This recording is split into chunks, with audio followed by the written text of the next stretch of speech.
실제 이러한 사례들에 대해서 저희가 보셔야 되는 부분은 뭐냐면 내가 적법한 가격으로 거래를 했냐 혹은 그러면 나는 무조건 가족 간의 거래를 할 때도 그 시가에만 거래를 해야 되냐라고 하는 부분이에요. 내가 실제 내 자녀와 부동산 거래를 함에 있어서는요, 시세보다 싸게 팔고 살 수가 있습니다. 다만 기준이 있어요. 예를 들어서 내가 실제 내 자녀한테 시세보다 너무나 싸게 팔면 내가 실제로 해당하는 이 자산이 가지고 있는 값어치보다 이 자녀가 실제 나한테 준 돈이 너무 적게 될 거고 해당하는 부분만큼의 무상이익을 가져간다라고 보는 거예요. 그 해당하는 부분에 대해서 이러한 거래가 혼재하다 보니까 국세청에서는 기준을 정해두게 됩니다. 매도자 입장, 그러니까 이걸 판매하는 부모님 입장에서는 특수관계자 간의 저가 양도를 할 때는 시가와 거래가액의 차이가 3억 이상이거나 시가의 5%에 해당하는 금액 이상이면 거래가액으로 보는 게 아니라 시가 기준으로 양도세를 계산해야 합니다. 즉 거래가액 기준으로 양도세를 내려면 시가와 거래가액의 차이가 3억이냐 100분의 5 이상이냐 이 부분을 보셔야 한다는 거예요. 그리고 이걸 사는 자녀, 매수자의 입장에서는 어떠한 이슈가 있냐면 증여세에 대한 이슈가 있거든요. 이러한 저가 거래를 통해서 이익을 본 금액이, 자녀는 실제 내가 비싼 걸 싸게 샀으니까 이익을 받잖아요. 이 이익을 본 금액이 과세 대상인지의 여부를 꼭 확인하셔야 됩니다. 매수자 입장에서는 시가와 대가의 차이가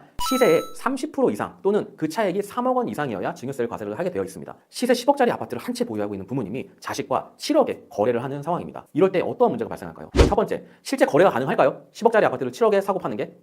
가능합니다. 우선 다만 실제 거래 가액보다 싸게 팔았으니 그 부분만큼 자녀가 이득을 봤다. 그래서 증여세 문제가 발생을 하게 되겠죠. 바로 전에 제가 말씀드렸죠. 증여세는 어떠한 부분에 문제가 생긴다고 말씀드렸죠? 시세의 30%나 3억 원 이상의 혜택을 발생을 한다라고 말씀드렸죠.